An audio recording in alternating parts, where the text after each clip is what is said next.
Welcome to the Future of Field Service podcast. I'm your host, Sarah Nicastro.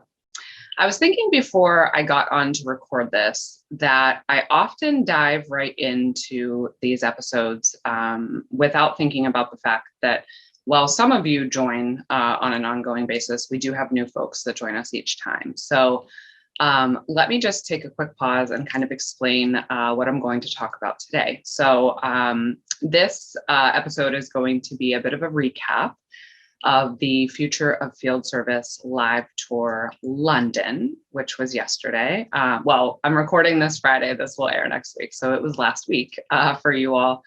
So just to explain that a bit, so Future of Field Service, this podcast that you're listening to, the platform that you're engaged with, has been a content resource, a thought leadership resource for the service community. And I would say service, not just field service. We talk about a lot more than field service. For the last 3+ years. So we write at least one original article every week. And produce one podcast episode each week that air on Wednesdays. And so this year, for the very first time, we've been able to take what has been a content platform with Future Field Service and turn it into really the basis for community by taking the show on the road, if you will, and visiting 5 cities across the globe. So we had our first event in Paris a few weeks ago. London just happened on May 5th. And then we have 3 more events coming up. We're visiting Frankfurt May 19th, Stockholm May 24th, and then Austin, Texas on June 14th. It's been really, really fulfilling for me to see the way that this platform enables people to come together and connect and to feel a sense of camaraderie and to share insights and perspectives, learn something new. It's been very, very fulfilling for me to be able to see that happen. It's something that I had a vision for when Future Field Service first began, but with COVID and all sorts of different things, it just hasn't been realistic to happen until now. So I'm very happy to see it coming to life. And if you're listening to this and you haven't taken a look at the live tour agendas and schedules, please do so at the website, futureoffieldservice.com, and join us if you can. They've been great. So a few weeks ago, I did a recap of the Paris event, and today I'm going to do a short recap of what we covered in London yesterday. Each city has speakers unique to that area. So the content at every single location will be different. And just as we do at Future of Field Service as our norm, it is centered around what the service leaders in that area want to discuss, what's important to them, what are they learning, what are they working towards, what are their wins, what are their challenges. So yesterday, we had a great day in London. We were at the Arboretum, which was a very cool venue near Charing Cross, I believe.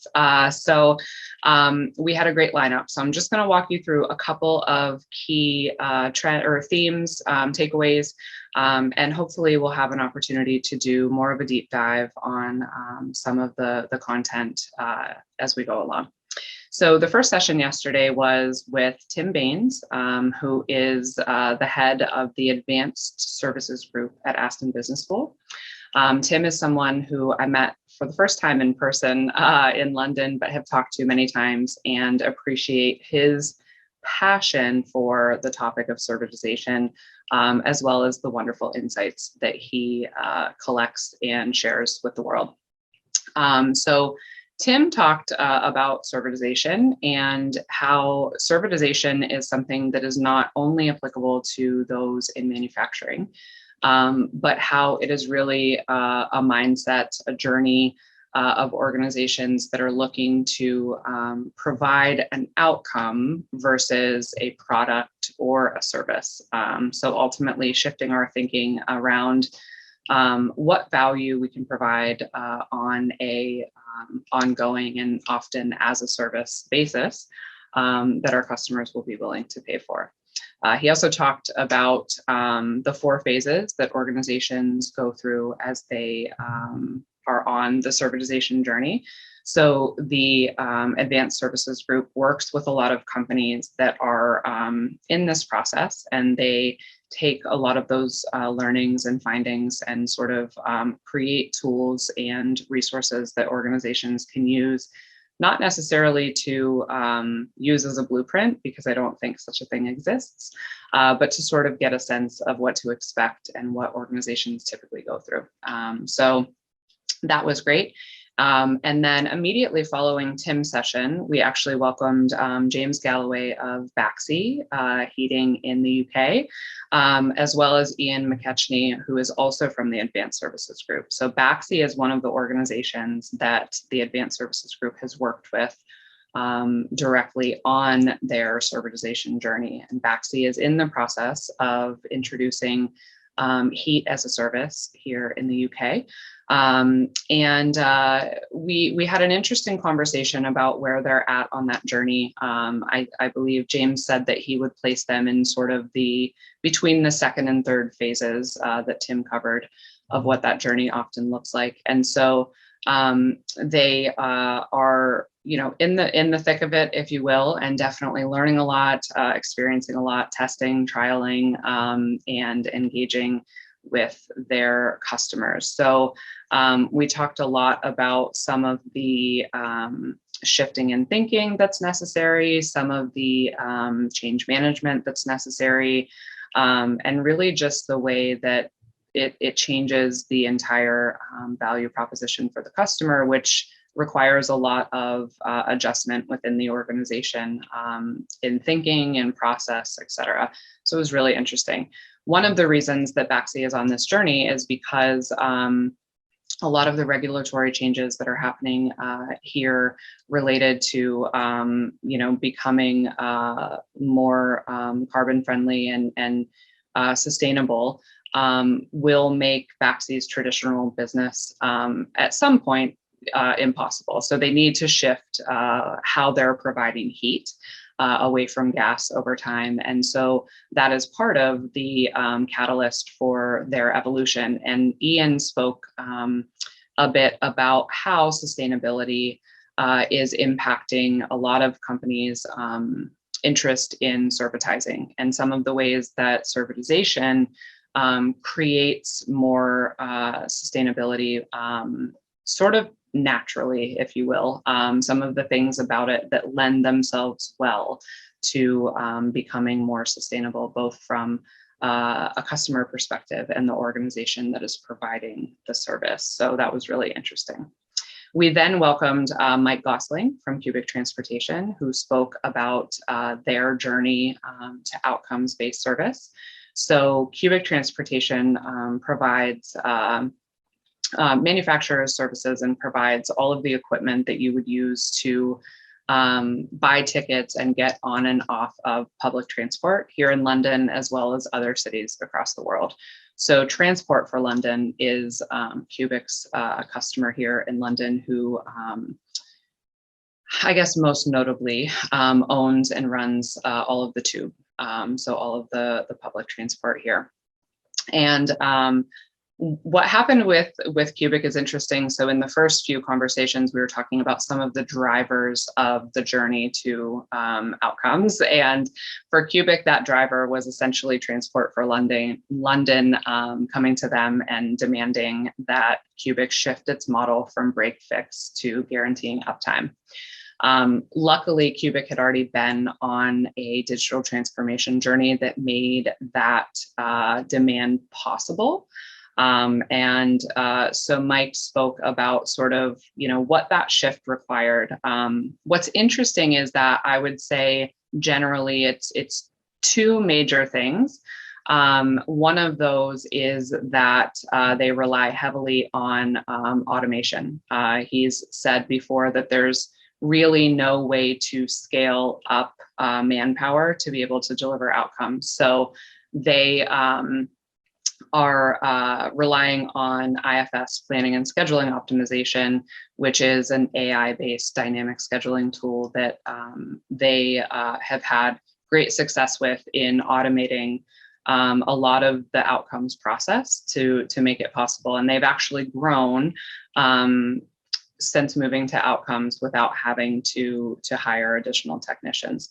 What's interesting is that while technology has been a really big part of it, the other big part is on the human side and the change management side. And Mike spoke a lot about the things that they've done, that he's done, and that they have a business have done to overcome legacy thinking and to, really get everyone on board with what it takes to be successful in the journey.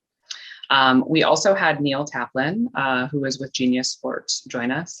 He had to join us remotely. He wasn't able to be with us in person, but he did talk quite a bit about, so Neil has previously been in field service and operations in companies like Virgin Media and Arqiva. And about a year ago, he transitioned into Genius Sports, which is a bit of a different industry than he has typically been in, and a different flavor of field service. So he talked a lot about the work that Genius Sports does, documenting and providing data to organizations on all types of different sporting events all across the world, and what that looks like in terms of capacity planning and scheduling and all sorts of things. So he talked about some of the parallels in, what it takes to achieve field service excellence, both in a traditional environment as well as in, more of a unique situation like the sports world.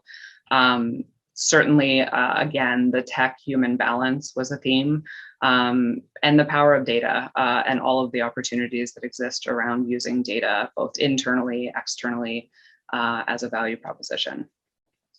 We then ended the day with two panels. The first was with Robin Butler of WaterLogic and Carl Lowe from Edwards Vacuum. And that was a discussion around, really setting a strong foundation for service transformation.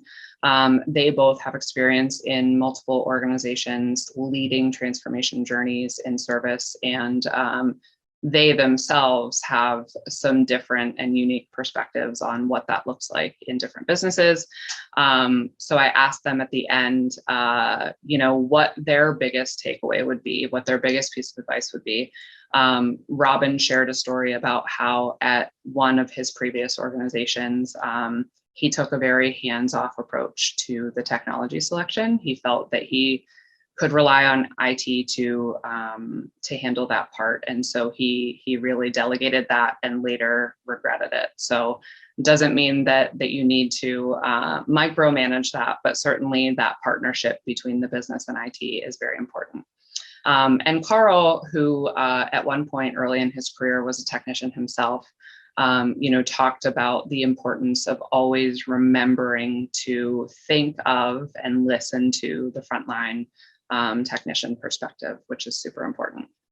The last panel we had was with Newland McKelvey of Fujitsu and Nicholas Taysot of Fives Cryomech. And during that conversation, we talked about the skills gap, which is a huge conversation. And so we talked about, the need to not focus on hiring on experience, how that's virtually impossible to do, how you need to look for more creative ways to hire, how you need to take the responsibility to train people up. Nicholas spoke about their focus on hiring based on soft skills and providing some of the more mechanical and technical skills if they find the people they feel like are a good fit from a soft skills perspective.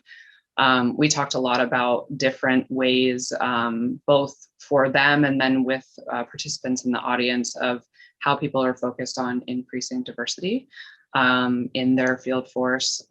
We talked about the importance of defining career paths and giving new hires a vision from the very beginning of joining the organization on where they can go with the company. We talked about how important it is for talent today to feel that they're joining an organization that has a purpose, where they're contributing something bigger than just, the job itself. And I think Newland made the point of, we want to be able to give people a career, not just a job. So really shifting our thinking around, what we want from our field technicians, what the role looks like, how we find those folks, what traits are most important, and focusing also a lot more on the employee experience, so that once they are a part of the organization, we can continue to have them be there. We also talked a bit about the role technology plays in automating certain menial or manual tasks, things like augmented reality, and how that can help get people up to speed and increase time to value of new hires. We talked about how remote service can take some of the burden off of the skills gap by eliminating unnecessary on-site visits. So a whole lot on that topic. We closed the day with some cocktails and networking.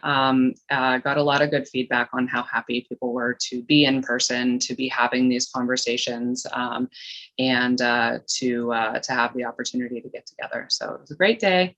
And I'm super thankful to all of the speakers that joined and made it possible, as well as the team that has been helping organize these events, which has just gone seamlessly, which takes so much stress off of my shoulders. So big thank you to them as well. And like I said earlier, we would love to see you at one of the 3 events that are left. So Frankfurt, May 19th, Stockholm, May 24th, Austin, Texas on June 14th. So take a look at the website if you would like some more information. As always, that is futureoffieldservice.com. You can also find us on LinkedIn and Twitter. The Future of Field Service podcast is published in partnership with IFS. You can learn more at ifs.com. As always, thank you for listening.